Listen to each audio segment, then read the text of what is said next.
बिस्मिल्लाहिर्रहमानिर्रहीम। अस्सलाम वालेकुम स्टूडेंट्स, क्या हाल है जी? कैसे हैं आप सब?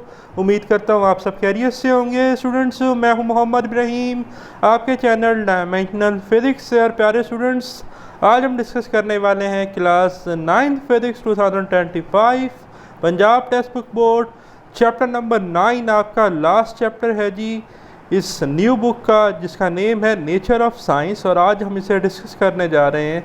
इसका फर्स्ट वीडियो लेक्चर आज हम डिस्कस करेंगे।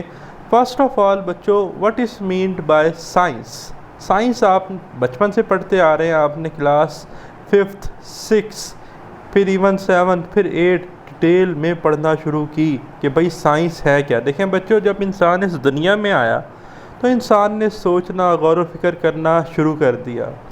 दिन रात में कैसे तब्दील होता है, रात दिन में तब्दील कैसे होती है, ज़मीन से ये फल ये फूल कैसे खिलते हैं। इंसान ने सोचना शुरू किया कि मैं चीज़ों को, अपनी खुराक को कैसे कैसे इकट्ठा कर सकता हूँ, कैसे कैसे इसको मज़ीद बढ़ा सकता हूँ, किस तरह से इसको प्रिज़र्व कर सकता हूँ, किस तरह से इसको सेव कर सकता हूँ। इंसान शुरू पैदल अपने सफ़र तय करता था। व्हील की इन्वेंशन हुई, व्हील से चीज़ें और एडवांसमेंट की तरफ गईं। आज के दौर में देखें तो आपके पास बाइक्स, कार्स, एरोप्लेन्स, इवन के bullet train, magnetic levitation trains, जो हमने आपके मैग्नेटिज़म के चैप्टर्स में पढ़ी। अब इंसान ने इतनी तरक्की कर ली, इन फ्यूचर्स आपकी जो है वो कार्स वगैरह आसमान में उड़ा करेंगी, ठीक है। और पुराने वक्तों में अगर कोई ऐसी बात करता तो लोग उसकी बात ना मानते, ठीक है। वैक्यूम क्लीनर्स का बनना, आपके घरों में लाइट वगैरह का आना, सोलर पैनल्स देखें कितने इंस्टॉल हो रहे हैं कि हम सोलर एनर्जी को लाइट एनर्जी में क्या कर रहे हैं, कन्वर्ट। अगर आप अपनी सराउंडिंग में देखें तो जितनी भी चीज़ें आप ऑब्ज़र्व कर रहे हैं, उनसे आप जो इल्म इकट्ठा कर रहे हैं, वो आपकी साइंस है। तो सिंपली साइंस क्या है? साइंस एक लातीनी ज़ुबान यानी कि लैटिन वर्ड से लिया गया है, जिसका मतलब था सेंटिया, विच मीन नॉलेज। कौन सा नॉलेज? जो किसी के लिए फ़ायदेमंद हो। Knowledge gain through observation and experimentation is called science, ठीक है जी।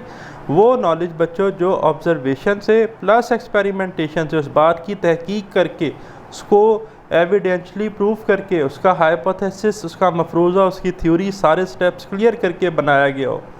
आपने न्यूटन लॉज पढ़ी, न्यूटन की थर्ड लॉ थी every action has a reaction but take place opposite in direction, ठीक है।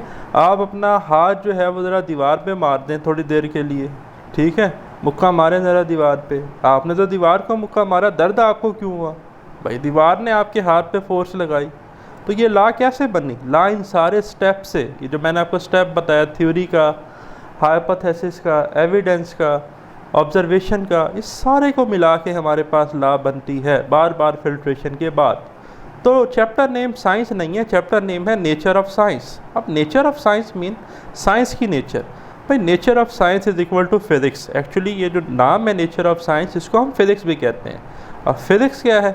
फिज़िक्स का वर्ड हमारे पास आया जी फिजिकस, ग्रीक वर्ड से, विच मीन्स नॉलेज, ठीक है। अब साइंस का मतलब भी क्या था आपके पास? नॉलेज। लेकिन वो कौन सा नॉलेज है फिजिकस से जो आया? नॉलेज ऑफ नेचर, कुदरत को जानना। कुदरत किसकी है बच्चों? कुदरत तो अल्लाह ताला की है, अल्लाह पाक की कुदरत है। अल्लाह ताला ने सारी चीज़ें बनाई।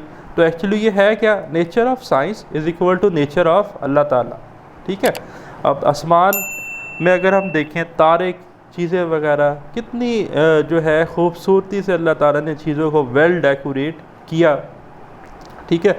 अपने आसपास हम देखते हैं तरह तरह की हमें मखलूक नज़र आती हैं, चिड़िया वगैरह की आवाज़ें हमें सुनाई देती हैं सुबह सुबह, ठीक है। सूरज तुलू होता है, निकलता है। सराउंडिंग में अगर आप देखें तो आप जैसे और कितने इंसान हैं, हर कोई अपना एक एक टास्क क्या कर रहा है, परफॉर्म कर रहा है। हर किसी के अल्लाह ताला ने ड्यूटी लगाई हुई है। तो ये अल्लाह ताला की सारी क्या है? कुदरत। और ये जो हम फिज़िक्स है, ये एक्चुअली है क्या? ये अल्लाह ताला की कुदरत ही है। इसलिए इस चैप्टर का नाम रखा गया है नेचर ऑफ साइंस, ठीक है। तो देखें, अब हम चलते हैं साइंस की तरफ। Science is a collective knowledge about the natural phenomena, process and events occurring around us. कहता है कि हमारे आसपास, हमारे इर्द गिर्द जितने भी नेचुरल फेनोमेना हो रहे हैं, ठीक है जी। एक चिमनी है, उससे धुआं निकल रहा है। एक बाइक चलती हुई जा रही है, उसमें आप देखें कि वो पेट्रोल उसके अंदर है, ठीक है, जो कंज्यूम हो रहा है तो वो इस वक्त मूव कर रही है, जिस वजह से उसके पास काइनेटिक एनर्जी है वो एक्सेलरेट भी हो रही है। एक्सेलरेट हो रही है तो उसका मतलब उसमें velocity with respect to time change आ रहा है। व्हील उसका रोटेट कर रहा है तो इसका मतलब उसमें रोटेटरी मोशन भी है। ठीक है, वो रोड के साथ उसका टायर जो है वो इस वक्त कांटेक्ट में है, इसका मतलब उससे फ्रिक्शनल फोर्स भी लग रही है। अगर वो पंचर हो जाती है या पेट्रोल ख़त्म हो जाता है तो रुक जाएगी। तो ये सारी चीज़ें जो हमने अपने आसपास की ऑब्ज़र्व की, ठीक है, रेनबो बनी आसमान के अंदर, क्लाउड्स आए तो बारिश हुई, कौन से क्लाउड से, निम्बस थे, सीरस से, क्यूमुलस से, ये खैर एनवायरमेंटल फिजिक्स का टॉपिक है। तो आसपास की चीज़ें हम देखें, बल्ब कैसे जल रहा है, ठीक है जी, हमारी जो वॉल क्लॉक है इस वक्त इसके अंदर हमने सेल डालने, उनमें केमिकल एनर्जी है, केमिकल एनर्जी इलेक्ट्रिकल एनर्जी में कन्वर्ट हो रही है जिस वजह से निडल्स मूव कर रही हैं। ठीक है, तो बेतहाशा हमारे पास आसपास की चीज़ें। आप इस वक्त अपने सेल फ़ोन पे, कंप्यूटर पे, टैब पर, आईपैड पर मेरा वीडियो लेक्चर सुन रहे हैं। ठीक है, ये भी क्या है एक्चुअली हमारे पास, ये भी गैजेट्स हैं। कैसे आए? साइंस की वजह से आए। तो ये जो कलेक्टिव नॉलेज है इकट्ठा किसी भी नेचुरल फेनोमेना का, प्रोसेस का या इवेंट का, इसी को हम क्या कहते हैं? साइंस, जो हमारी रोज़मर्रा की ज़िंदगी में हो रहा है। तो मार्क कर लें, साइंस की डेफिनेशन है, पेपर में आ जाए कि क्वेश्चन डिफाइन साइंस, तो आप ये डेफिनेशन लिखेंगे। Got it? The process start when asking a question. कहता है ये प्रोसेस तब शुरू होता है जब हम कोई सवाल शुरू करते हैं। How and why the things in the worlds behave as such. कहते हैं यार ये पहिया जो है ये घूम रहा है, रोटेशन मोशन परफॉर्म कर रहा है। भाई क्यों कर रहा है? इसके सेंटर में एक्सिस है, पीविट है, इस वक्त इस पर कौन सी फोर्स लग रही है इसके अंदर? आया सेंट्रीपिटल फोर्स है, सेंट्रीफ्यूगल फोर्स है? क्या इसकी वजह क्या है इसके पीछे? इसकी फिजिक्स क्या है? तो हम क्वेश्चन करते हैं, भाई कैसे हो रहा है ये, रीज़न क्या है, इसकी वजह बताओ। ठीक है, जब आप क्वेश्चन करते हैं तो आप चीज़ों को और अच्छे से सीखते हैं। ठीक है, we try to look order lines and regularities among various phenomena apparently of diverse nature. कहता है कि हम अपने जो कुदरत के आसपास जितने भी फेनोमिनास हो रहे हैं उनमें हम एक पैटर्न देखते हैं, एक रेगुलरिटी देखते हैं। जैसे कि मौसम, आपने देखा कि तरह तरह के मौसम होते हैं जी, गर्मी है, सर्दी है, ठीक है जी, बहार है, खिज़ा है। तो आप देखते हैं कि हर उसका एक ख़ास टाइम ड्यूरेशन है, उसके बाद फिर दूसरा आएगा, उसके बाद फिर वेदर चेंज हो जाएगा। ठीक है, तो ये चीज़ें सारी रेगुलरिटीज़, ऑर्डर लाइंस जो हैं ये हमें नज़र आती हैं नेचर में। Such study of nature give birth to a single discipline. कहता है ये जो स्टडी है नेचर की, कुदरत की, ये एक सिंगल डिसिप्लिन, एक सिंगल सब्जेक्ट को बर्थ देती है, जन्म देती है, उसका स्टार्ट होता है, उसका आगाज़ होता है। और वो सब्जेक्ट क्या है? Known as a natural philosophy, फ़लसफ़ा। ठीक है, चीज़ों को देखना, ऑब्ज़र्व करना और अपनी राय देना। और इसी नेचुरल फ़िलासफ़ी को हम कहते हैं साइंस। आज के दौर में नाउ नॉन एज साइंस, इसे हम क्या कहते हैं? साइंस। तो पेपर में MCQ आ सकता है कि साइंस को पहले क्या कहते थे? Natural philosophy. There was a tremendous increase in the volume of scientific knowledge at the beginning of the 19th century। कहता है कि 1900 सदी के स्टार्ट में, ठीक है जी, 19वीं जो हमारी सदी है 1900 के बाद साइंटिफिक नॉलेज में बेतहाशा इंक्रीज़ आना शुरू हुआ। चीज़ें मॉडिफिकेशन की तरफ जाना शुरू कर गई। ठीक है, कोई सोचता नहीं था कि यार आसमान में हवाई जहाज़ उड़ा करेंगे। थर्मल्स का कंसेप्ट था, लोगों के पास इतनी अच्छी टूल्स नहीं थी, चीज़ें नहीं थी कि वो बेहतर से बेहतर चीज़ें बना सकें। और आज के दौर में आप देखें आर्टिफिशियल इंटेलिजेंस का दौर है, बल्कि इवन कि अब तो पायलट की भी ज़रूरत नहीं है, चीज़ें खुद ब खुद ही उड़ रही हैं, रिमोट कंट्रोल हैं, रिमोट सेंसिटिव हैं। ठीक है जी, एक बंदा दूर बैठ के चीज़ों को कंट्रोल कर रहा है, जैसे किसी मिसाइल वगैरह को कंट्रोल करना।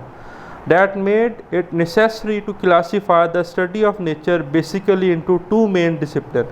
कहता है भाई 19वीं सदी के बाद जो है वो साइंस का नॉलेज, साइंटिफिक नॉलेज बढ़ता जा रहा था, तो ये बड़ा ज़रूरी हो गया था कि हम उसको क्लासीफाई कर लें नेचर को दो मेन डिसिप्लिन्स में। वो दो मेन डिसिप्लिन्स हमारे पास हैं, physical sciences and biological sciences. ठीक है, पहला है जी बायोलॉजिकल साइंसेस, पेपर में बहुत इंपॉर्टेंट है, शॉर्ट आता है बायोलॉजिकल साइंसेस या फिजिकल साइंसेस, मार्क कर लें, शॉर्ट में इंपॉर्टेंट है। The biological sciences which deal with the living things.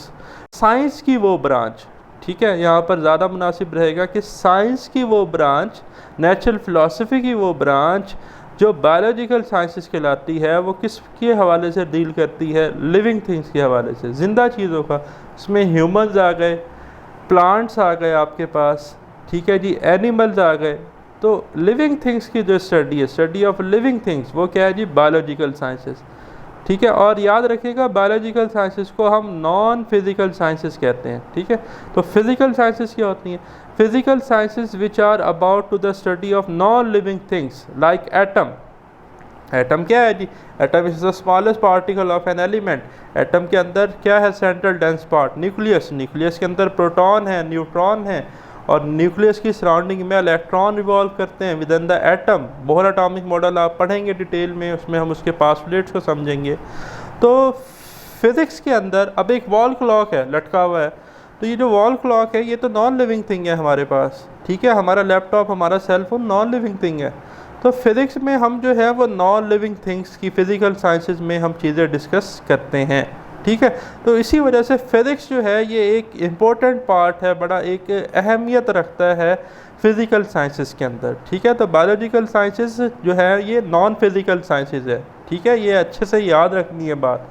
तो physics is important and the basic part of physical sciences beside other discipline such as chemistry and geology. तो क्या कहता है, अब ये फिज़िक्स की एक तरह की डेफिनेशन भी है कि फ़िज़िक्स क्या है, इम्पोर्टेंट आपके पास बेसिक पार्ट है किसका? फिज़िकल साइंसेस का, ठीक है। और इसमें फ़िज़िकल साइंसेस में और भी डिसिप्लिन है, इसके साथ केमिस्ट्री है, जियोलॉजी है, एस्ट्रोनॉमी है, एट्सेट्रा। तो ये आप मार्क कर लेंगे।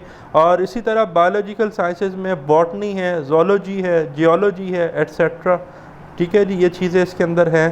तो ये हमारे पास था जी आज का वीडियो लेक्चर, जो कि इस चैप्टर का इंट्रोडक्शन था, introduction to nature of science, ठीक है जी।